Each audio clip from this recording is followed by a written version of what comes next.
Olá pessoal, bem-vindo e bem-vinda ao canal Amu Invest. BNFS 11, vale a pena? Venha saber.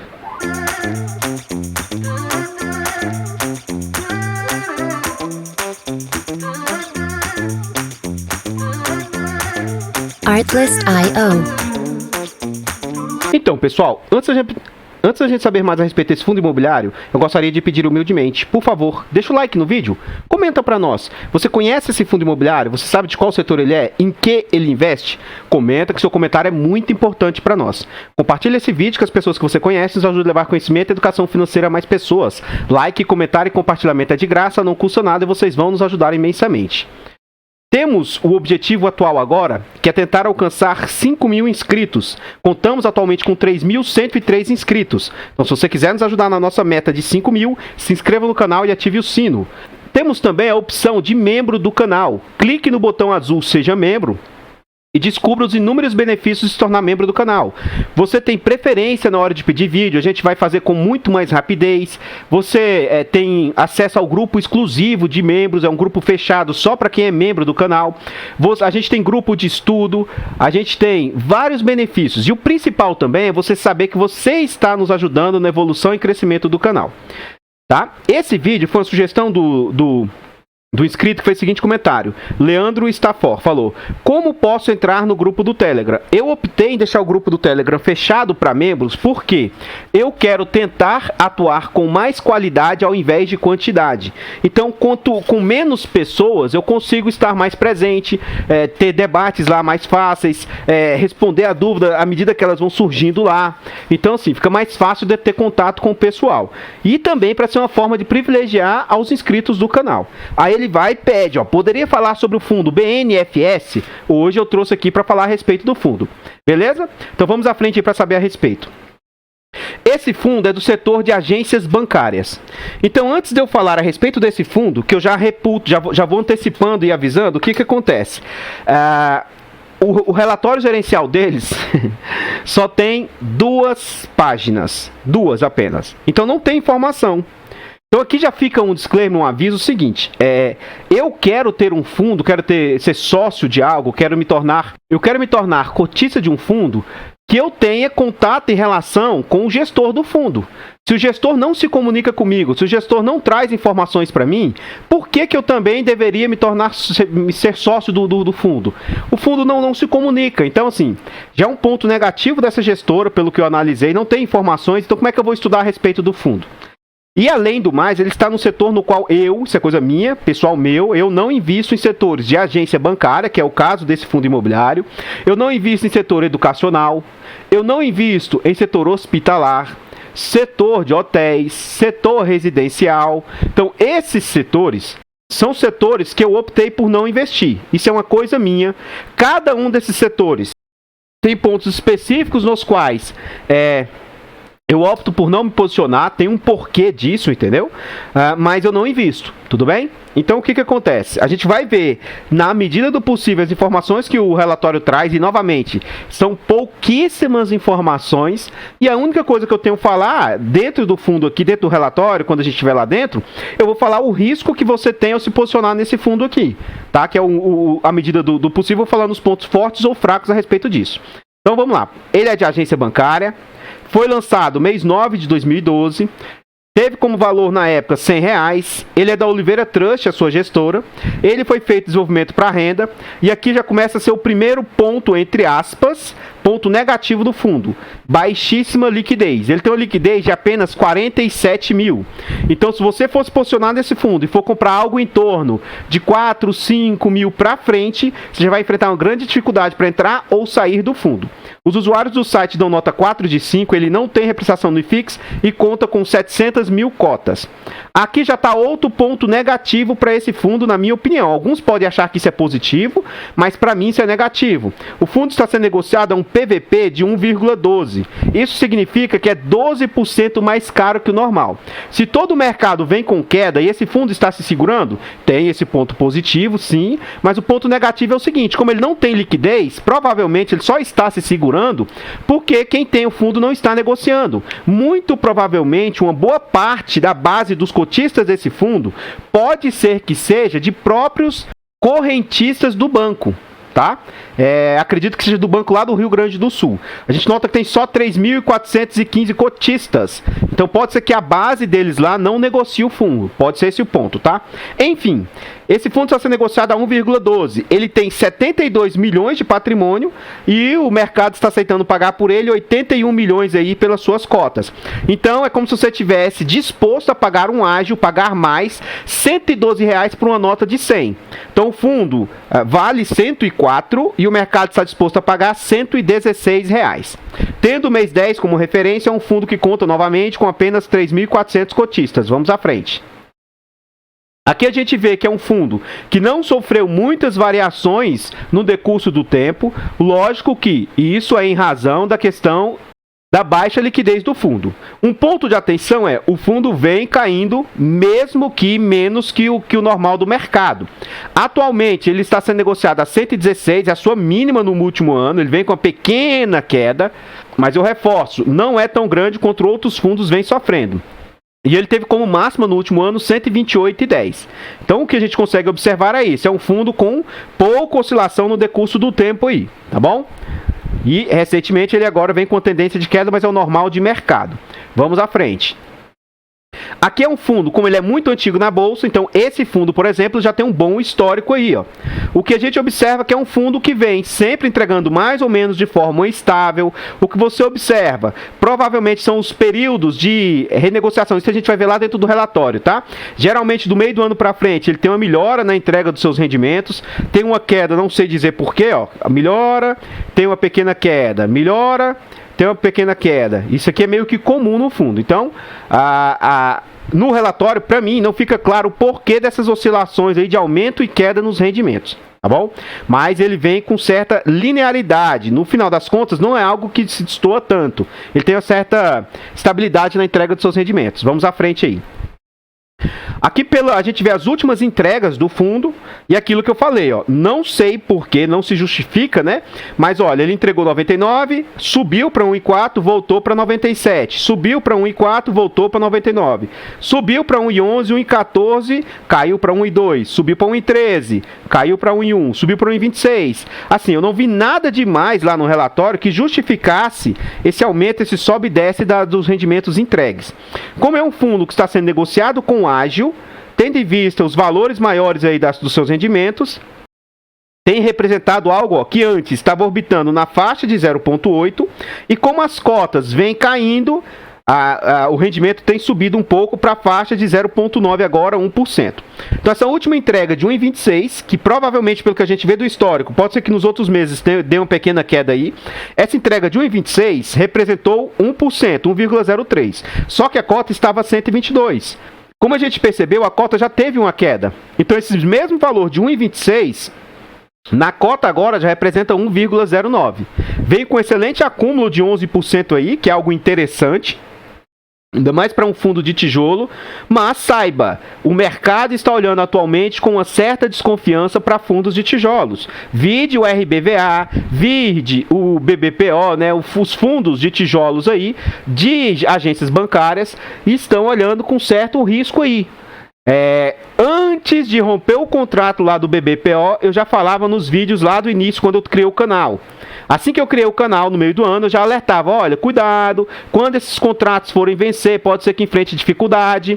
E aí tinha algumas pessoas que vinham no meu canal e ficavam chateados comigo, dizendo que não tinha lógica, que era apenas achismo da minha parte, que meu posicionamento era irresponsável, que eu não podia falar daquele jeito. E aí o que vocês observaram com o BBPO? O que vocês observam com o RBVA?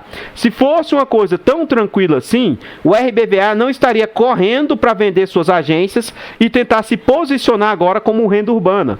Então, pessoal, o mercado de agências bancárias, assim, eu não acompanho o Rio Grande do Sul, eu não acompanho o banco que aluga essas agências, eu não sei como que está acontecendo lá, se ele está tendo um movimento que no mundo e no Brasil está ocorrendo, com os bancos digitais Nubank, Inter e os bancos físicos também querendo reduzir custos. O movimento que você vê no geral é uma diminuição de agências, e essa é a tendência. Então eu acredito que no médio e longo prazo as agências vão diminuir. E esse estado, esse fundo não deve ser diferente o movimento. Por isso que, nesse caso de agências bancárias, é o motivo pelo qual eu prefiro não investir nesse setor. Tudo bem? Vamos à frente aí. Aqui a gente já está dentro do relatório do fundo. Como ele não tem informações, eu faço questão de ler o que tem. Ó. O fundo tem por objetivo a realização de investimentos imobiliários de longo prazo por meio de aquisição e eventual edificação ou adaptação de ativos imobiliários para obter renda por locação aos locatários, mediante celebração de contratos de locação atípica e gestão patrimonial dos ativos imobiliários, ou ainda, durante o período de composição da carteira de ativos imobiliários do fundo, a realização de investimentos em ativos de renda fixa, observados os termos e condições de legislação e regulamentos vigentes. Então, caso ele vá fazer algum investimento, até que o investimento esteja pronto, o dinheiro pode ficar em caixa, alocado em CRIs ou em alguma coisa que renda até que o recurso seja alocado.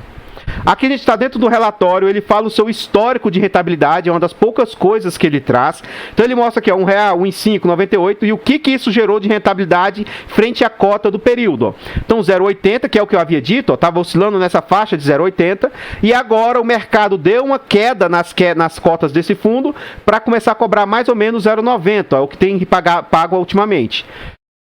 E acredito eu que talvez vá começar a orbitar nessa faixa de 1% agora. Não porque está aumentando muito as cotas, os rendimentos, mas sim porque as cotas estão caindo. Acredito que esse 1,26, pelo que a gente vê de histórico, de subir e descer, não se mantenha. E ele deu uma certa recuada, mas que as cotas caiam para que se ajuste nesse patamar de talvez 1% aí. Vamos à frente. Aqui a gente vê o que o fundo vem cobrando de total de despesas. E aqui eu quero fazer uns cálculos, como eu sempre faço para vocês. Ó. A gente vai calcular o último mês. Só que você vê que todos os meses ele cobra relativamente pouco. Tá? A média que ele vem cobrando em todos os últimos meses é de mais ou menos 10%. Só que aí vocês vão ver o seguinte, em setembro o fundo cobrou bem mais aqui de taxas, ó, cobrou 254 mil. Então a gente vai ver o que isso representou em setembro e vai ver o que representa em outubro. O ideal seria se o fundo trouxesse o acumulado dos últimos 6 meses, do último ano, que a gente teria algo mais justo, né, pra gente saber. Mas vamos lá, vamos calcular. Mês passado, o fundo cobrou 254 mil de taxas. Então vamos pegar aqui, ó, 254 mil vezes 100, dividido por 962. Eu estou arredondando aqui, ó. Então, em setembro, o fundo cobrou abusivos, né, assim, bem puxado, 26% de taxa. Isso não é direto, isso é esporádico. Não tem como eu saber antes de maio se ele faz uma cobrança dessa 2 vezes por ano, mas nesse mês destoou muito. Agora vamos ver em outubro o que ele cobrou. E aí a média fica próxima aqui de outubro. Só que, como esse aqui puxou muito para cima, acredito eu que a média geral esteja orbitando na casa de 12%, 14% aí, talvez próximo dos 15%. Ó, 102 vezes 100 dividido por 986. Então ele cobrou 10,34% de taxa no último mês e orbita nessa faixa de 10% aí, mais ou menos. Beleza? Vamos à frente aí. Então, assim, em termos de taxa, é aceitável aí, tá? Vamos lá. Ponto positivo. É um fundo que tem vários ativos, então ele é multi-ativos, só que ele tem um ponto fraco, que para mim é muito grave isso, de ser monoinquilino. Eu prefiro que seja o oposto. Eu prefiro que tenha um único ativo, mas que ele tenha diversos inquilinos, porque assim, é arriscado que ele tenha um único imóvel, mas ele tem vários inquilinos preenchendo aquele imóvel. Eu prefiro essa situação do que essa aqui, de ele ter vários imóveis e ter um único inquilino. Por quê, Amu? Ora, aqui você está correndo mais risco do que nesse, na minha opinião. Porque aqui, será que todos os inquilinos vão sair ao mesmo tempo? É muito improvável. Mas aqui o inquilino pode sair. E se ele sair, pode ser que ele não saia de tudo ao mesmo tempo, mas você corre esse risco.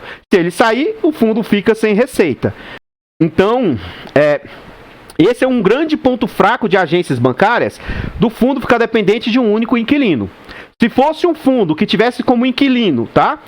Todos os bancos aí do país, Bradesco, Itaú, Santander, Banco do Brasil, Caixa, os bancos, sabe? Se ele tivesse ali 10, 12 inquilinos, por mais que tivesse esse risco de ser do setor bancário, eu me posicionaria tranquilamente. Tranquilamente. Por quê? Ora, por mais que o setor tenda a encolher, eu também não acredito que o setor vai parar de existir. Eu não acredito nisso. Ele pode ter uma retração, mas aí você estaria coberto, você teria segurança de ter uma diversificação de inquilinos. Agora, um único inquilino, tô fora. Então, outro ponto negativo que ele tem pouquíssimos investidores. Então, ele tem poucos investidores, baixa liquidez, concentração em um único inquilino, todos pontos bem perigosos e preocupantes aí do fundo. Vamos à frente aí. Por fim, a gente vê os imóveis que o fundo possui. Hoje ele tem 95% em imóveis mesmo, e ele tem outros ativos aqui que provavelmente deve ser caixa, que é 5%. Aqui a gente vê o vencimento dos contratos, e aí, pessoal, abram bastante o olho. Faltando 1 a 2 anos para o vencimento desses contratos, se o fundo não sinalizar que está em tratativas e mostrar bem claro que o fundo que tende a alocar o resto dos ativos aí tende a renovar o contrato, se isso não ficar muito claro, acredito que vai acontecer com esse fundo o que aconteceu com o BBPO, o que tem acontecido com o RBVA, uma grande chance de queda aí, mas quedas gritantes aí na cotação desse fundo aí. Então, realmente, os imóveis são alocados no estado do Rio Grande do Sul para o Banco do Rio Grande do Sul, que é o Banrisul. Então, por enquanto, os contratos mais próximos vão vencer em 2024, Então, ano que vem, quando estiver se aproximando, setembro, outubro do ano que vem, fiquem atentos que a gente vai ver como que vai acontecer em relação se o banco vai ou não renovar essas agências e tal. Novamente, eu não conheço o Banrisul. Eu não sei como é que está o movimento dele lá em termos de abrir ou não agências, de manter ou não as agências. O movimento no Banco do Brasil, Bradesco, Santander e Itaú é um movimento de diminuição de agências. Isso eu posso ter certeza absoluta. Tudo bem? Vamos à frente aí. O que eu tinha para falar do BNFS são somente essas informações. Como eu antecipei, não tem informações a respeito do fundo, só tem 2 páginas de informação, então não tem nem o que falar sobre o fundo. Eu, pessoalmente, não me posiciono em fundos de agências bancárias. Esse fundo já não me posicionaria de forma alguma pela forma com que o gestor se comunica com os cotistas do fundo. Então, não é algo que me agrada, mesmo pagando bons dividendos. Eu gostaria de pedir, reforçar novamente, por favor, deixa o like no vídeo. Comenta para nós, você tem fundos de agência bancária? Você teria esse fundo imobiliário aqui que a gente está trazendo para vocês? Você acha que é uma boa? Comenta, que seu comentário é muito importante. Compartilhe esse vídeo com as pessoas que você conhece, isso ajuda a levar conhecimento e educação financeira a mais pessoas. Ajude-nos na nossa meta de 5.000 inscritos. Se inscreva no canal e ative o sino. Ajude-nos também se tornando um membro do canal. Clique no botão azul e descubra. Você vai ver que os valores são bem baratinhos, bem irrisório. Não vai te onerar e pra gente vai fazer uma enorme diferença mesmo. Então torne-se membro e eu agradeço imensamente. Obrigado, Leandro, pela sugestão de vídeo. Se você também quiser pedir um vídeo, pode pedir e a gente, na medida do possível, vai tentar atender o seu pedido aí, tá bom? Eu vou ficando por aqui, vou deixar passando mais alguns slides a respeito desse fundo e eu espero encontrar vocês nos próximos vídeos. Fiquem todos com Deus, tenham uma boa noite e fui!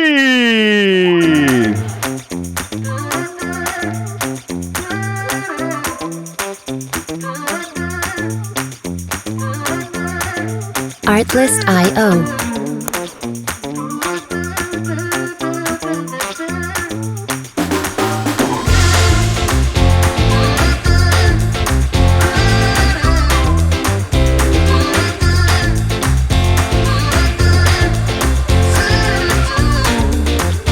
Music licensing reimagined.